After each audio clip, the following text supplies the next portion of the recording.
পড়াশোনার পর বাবার ব্যবসা দেখাশোনা, অবসর সময় বাড়ির পোষ্যের সঙ্গে খেলা, এই ছিল লেক গার্ডেন্সের বাসিন্দা অর্নেশ সিংহানিয়া রোজনামচা। কিন্তু পোষ্যর সঙ্গে সেই খেলাই কাল হলো, গলায় বল আটকে মৃত্যু হলো বছর 27-এর যুবকের। পরিবারের দাবি, শুক্রবার বিকেলে বাড়িতেই পোষ্যের সঙ্গে বল নিয়ে খেলছিলেন অর্নেশ। মুখে ছোট বল ধরে ইশারা করছিলেন, আর ইশারা পেতে মনিবের মুখ থেকে বলটি নিয়ে যাচ্ছিল কুকুরটি। প্রথমে সবকিছু ঠিকঠাকই ছিল। পরিবারের দাবি, হঠাৎই একবার সজোরে অর্নেশের মুখে গিয়ে ধাক্কা মারে পোষ্যটি, আর সেই সময় বলটি তার গলায় আটকে যায়। হাসপাতালে নিয়ে গেলে চিকিৎসকরা অর্নেশ সিংহানিয়াকে মৃত বলে ঘোষণা করেন। চিকিৎসকদের অনুমান, গলায় বল আটকে যাওয়ায় শ্বাসরুদ্ধ হয়ে মৃত্যু হয়েছে অর্নেশের। দেহ ময়না তদন্তের জন্য পাঠানো হয়েছে। ঘটনা তদন্ত শুরু করেছে লেক থানার পুলিশ।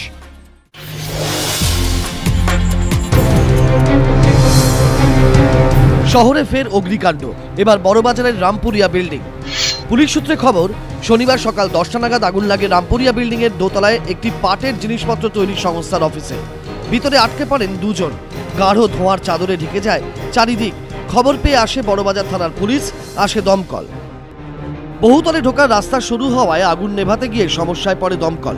পরে স্থানীয় বাসিন্দাদের সহযোগিতায় বহুতলে আটকে পড়া সংস্থার কর্মীদের বের করে আনেন দমকল কর্মীরা।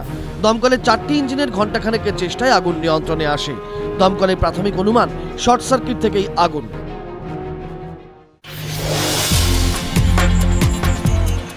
লাগাতার বৃষ্টিতে বিপর্যস্ত পাহাড়। দার্জিলিংয়ের রম্ভিতে ধস নামায় বন্ধ জাতীয় সড়ক। শিলিগুড়ি থেকে ডুয়ার্স, কালিম্পং, সিকিমের সঙ্গে সড়ক পথে যোগাযোগ বিচ্ছিন্ন। বিপাকে পর্যটকরা, বিপর্যস্ত জনজীবন।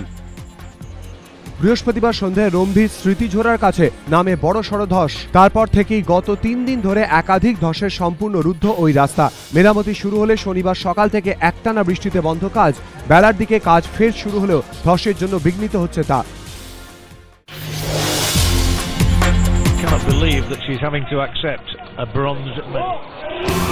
ইনচিয়ন এশিয়াডে পদক প্রত্যাখ্যান করে আন্তর্জাতিক অলিম্পিক সংস্থা তাঁকে 1 বছর নির্বাসিত করে। গত বছর এশিয়াডের মঞ্চে কান্নায় ভেঙে পড়া বক্সার সরিতা দেবী ঘটনার পর সিদ্ধান্ত নিয়েই ফেলেছিলেন বক্সিংকে বিদায় জানানোর। 15 বছরের বক্সিং ক্যারিয়ারের ইতি টানার পরিকল্পনা প্রায় চূড়ান্তই করে ফেলেছিলেন। মত বদলালেন একজনের অনুপ্রেরণায়, তিনি সচিন টেন্ডুলকার। ইনচিয়ন বিতর্কের পর মিলখা সিংহ থেকে বহু ক্রীড়াবিদ সরিতা দেবীর সিদ্ধান্তের সমালোচনায় সরব হয়েছিলেন। ব্যতিক্রম সচিন। সেই সচিনের অনুপ্রেরণাতেই এবার রিও অলিম্পিকের জন্য প্রস্তুত হচ্ছেন। ভারতবাসীর দুঃখ ভোলাতে সরিতার লক্ষ্য অলিম্পিকে পদক জয়।